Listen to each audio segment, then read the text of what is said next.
Seguimos en compañía del doctor Diego Torales aquí en ProAgro y hablábamos de una mayor sensación y ya pruebas de inseguridad jurídica, nos decía él, ¿no? Con casos concretos que se están dando en nuestro país. Y hablaba usted, doctor, de un mensaje, de alguna manera decía usted, hay un mensaje como que no sé si no está claro o no está llegando. ¿Qué está pasando con esa comunicación que usted nos mencionaba que tiene, de alguna manera, vamos a decirle, no está permitiendo concretar el trabajo? Porque eso es lo que de alguna manera nos estaba explicando. Bueno, cuando, cuando nosotros hablamos de un mensaje político, acá es claro, ¿verdad? O sea, tenemos los mismos agitadores de siempre hace varios años, ¿verdad?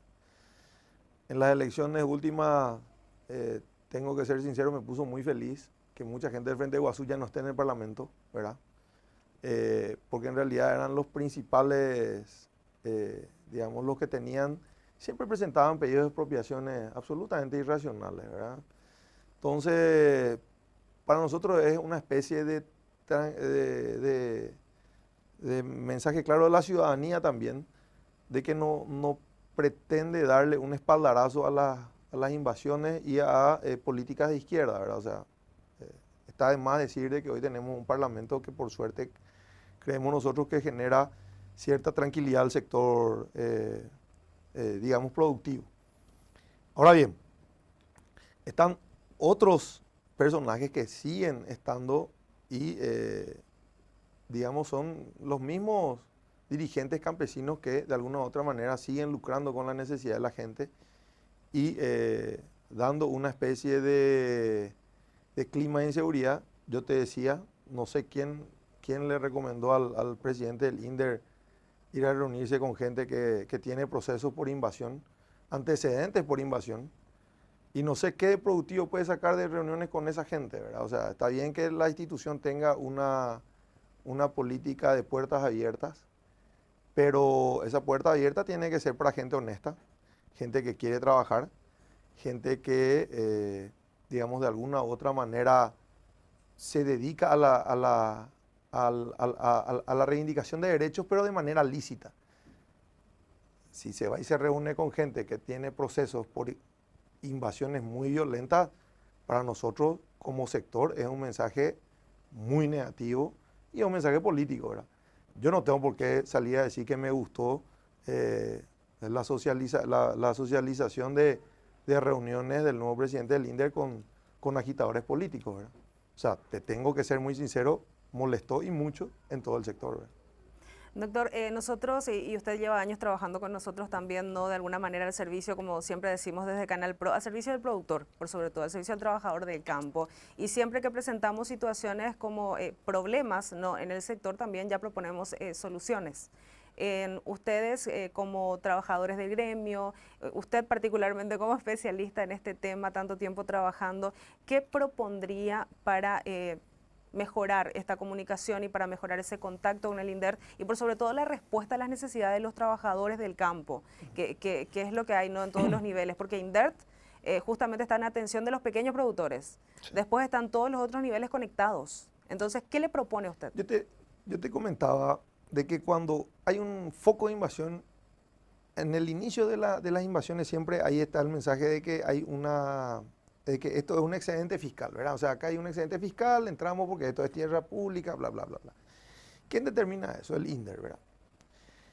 Previo a ello, te hablaba yo de que las personas se reúnen y forman su comisión pro tierra para hacer la denuncia del supuesto excedente fiscal. ¿Quién determina finalmente si hay o no un excedente fiscal? Es el INDER. Entonces, se forma un expediente y ese expediente, si dura 4 años, la invasión va a durar 4 años. Si tarda 2 años, va a tardar 2 años. Ahí yo te hablaba de que necesitamos que sea muy expeditivo el INDER, ¿verdad? O sea, necesitamos que las resoluciones salgan rápido. Yo no puedo esperar a que alguien me diga, yo voy a pedir informe acá, allá, a 70 instituciones. ¿Vos te acordás lo que era el protocolo para los casos de invasión? En su fase 2 tenía justamente varios pedidos de informe a distintas instituciones. ¿Para qué era eso? Para sostener la invasión en el tiempo. Entonces decían los campesinos no, o eventualmente las autoridades decían no podemos todavía desalojar porque todavía no tenemos tal y tal y tal y tal y tal informe. Si el productor presenta su título de propiedad y su plano georreferenciado, el INDER no tiene ya por qué estar dilatando una resolución rápida al caso. Tiene que sacar la resolución y listo. Con ese elemento se le da la información a la gente del Ministerio Público, el Ministerio Público procede con gente de la policía. Yo te hablaba, hoy no tenemos problema con la gente del Ministerio Público ni de la policía, pero sí estamos con otro problema que es el estamento administrativo. Ahí es donde nosotros necesitamos celeridad. Pues, ¿qué pasa? Si el presidente del INDER piensa que solamente va a estar ahí para dar títulos y no sabe que hay muchas otras funciones que cumplen el INDER, entonces está viendo una mínima parte de sus funciones. La función del INDER, así como puede ser una institución que genera estabilidad, puede ser una granada. ¿Por qué? Porque si no es expeditivo, vas a tener muchísimos problemas de invasión. O sea, insospechadamente, si vos me vas a decir, pero ¿cuál es el grado, el protagonismo tan grande que tiene el INDER? Y yo te digo, o sea, para todos los casos de invasión, la gente entra diciendo de que hay una propiedad fiscal. ¿Quién determina eso? El INDER. Entonces, nosotros necesitamos tener un tráfico de comunicación más fluido, pero necesitamos por sobre todas las cosas que las resoluciones, o sea, los expedientes, cuando entran a un estamento administrativo como el INDER, sean resueltos de manera inmediata, ¿verdad? Está bien que se lleven su tiempo para titular colonias, para hacer toda una serie de cosas, ¿verdad? Pero por sobre todas las cosas, en los casos de invasión, decirle, señor presidente, tenemos un caso de invasión, por favor resuelva este caso en este expediente, o si no, no, o sea, no vamos a poder resolver jamás los casos de invasión, ¿verdad? Y vas a tener cientos de casos, o sea, ahí veníamos trabajando con las administraciones anteriores de manera más fluida, entonces, y tengo que ser sincero, yo le llamaba a la presidenta y me decía, ya se cargo, con el carácter que tenía, ya se cargo, voy a resolver esto hoy mismo, ¿verdad? Y al día siguiente tenía la resolución, ¿verdad?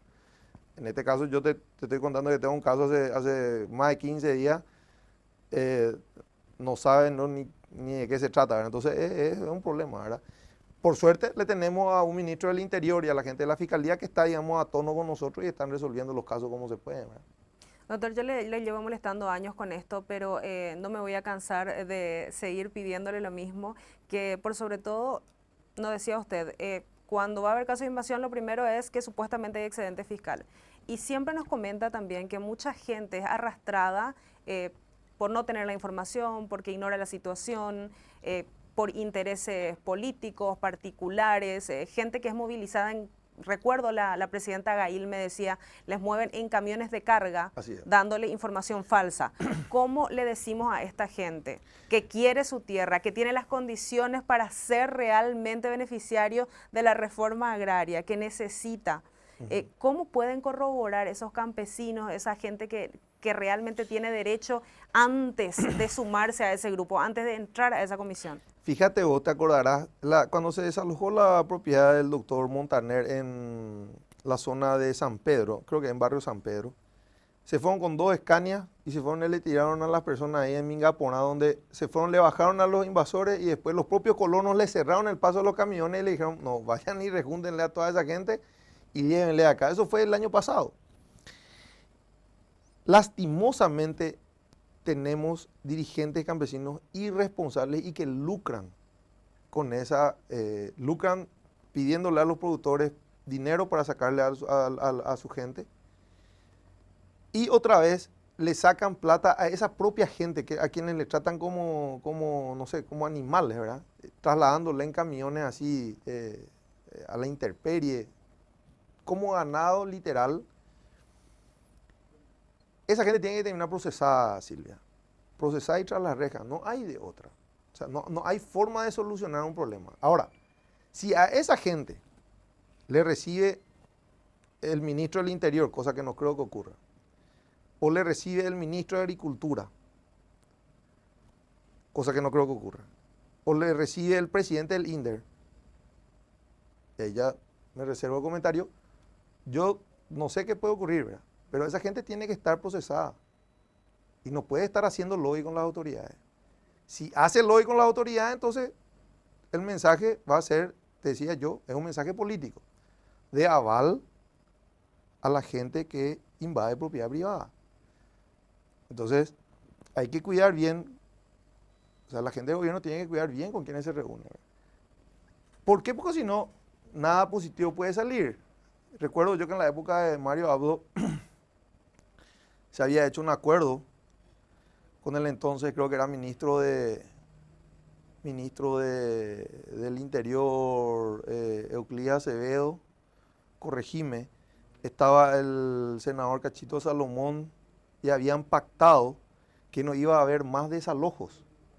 No sé si te acuerdas, hubo un acuerdo donde la gente del sector campesino pedía que ya no haya más desalojos. De eso me acuerdo, pero no es la autoridad que está hablando. Cuando en realidad los procedimientos de desalojo dependían del Poder Judicial y no había ningún representante del Poder Judicial. ¿Verdad? Entonces, ese tipo de acuerdos o ese tipo de mensajes para nosotros, para la gente del sector productivo, es preocupante cuando se hace de manera irresponsable, ¿verdad?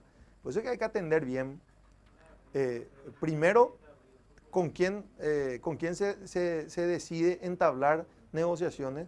Segundo, saber si esas negociaciones tienen o revisten el carácter legal que corresponden, ¿verdad? Para nosotros hoy, yo te decía, yo creo que le están sondeando al gobierno la respuesta. Doctor, disculpe que le interrumpa. Decime. O sea, yo lo que quiero que me diga es la confianza. Ajá. Yo, campesino, me viene alguien y me invita y A me invadir. dice, ese es. Y me Sí. dice, me promete que me va a dar. Ya me pide ya mi cuota, necesito esto para la movilidad. O sea, ¿cómo yo verifico? ¿Cómo yo sé si me están engañando? O sea, para esa gente, porque usted me está guiando, ¿no? Mucho Por eso por el mensaje del lado de las sí. autoridades, No, por eso yo pero te yo decía- campesino, o sea, ¿cómo esa gente se puede proteger a sí misma? Mira, Silvia, por eso yo te hacía toda esta perorata de que los dirigentes políticos, los dirigentes campesinos, que está fehacientemente comprobado de que han engañado a su gente, tienen que terminar presos. Porque esa gente, o sea, ese dirigente político, por más que yo, Diego Torales Maggi, le exhiba mi título de propiedad, mi título quedó referenciado como hizo Luto hace una semana atrás, y esa gente no salió de ahí, creyó más en sus dirigentes. ¿Por qué? Porque esos dirigentes están sueltos. Y es más, esos dirigentes muchos se reúnen con parlamentarios y hasta con el presidente del INDER, cuando en realidad deberían de estar presos por quitarle dinero a la gente. Por eso yo te decía, vos me decís, ¿cómo yo hago para saber si es real? Si yo digo, Si puedo o no puedo confiar. claro, si yo me voy y te presento mi título de propiedad, mis planos georreferenciados, y vos te decidís quedar igual, porque tu dirigente, que en vez de estar preso, está vendiendo o estafando personas, ¿quiénes son los responsables? Son las propias autoridades, ¿verdad? Entonces, si el propietario se va, te presenta su título de propiedad más su plano georreferenciado, debería de creer en esa persona. Si yo te digo a vos, Silvia, ¿cómo yo sé que vos sos Silvia? Vos me presentás tu cédula de identidad, pero resulta que yo te pido tu registro dactiloscópico, tu certificado de nacimiento. Nadie anda con eso por la calle, ¿verdad? Entonces, vos exhibiéndome tu título de propiedad, yo tengo que creer de que sos vos, ¿verdad? O sea, yo no tengo por qué exigirte certificado de condiciones de dominio y otras cuestiones que no vas a tener, ¿verdad? Entonces, básicamente, para establecer claramente, pues acá, ¿qué es lo que pasa? Toda la dirigencia campesina, de alguna u otra manera, estableció de que con la sola exhibición del título de propiedad no es suficiente. Es una locura.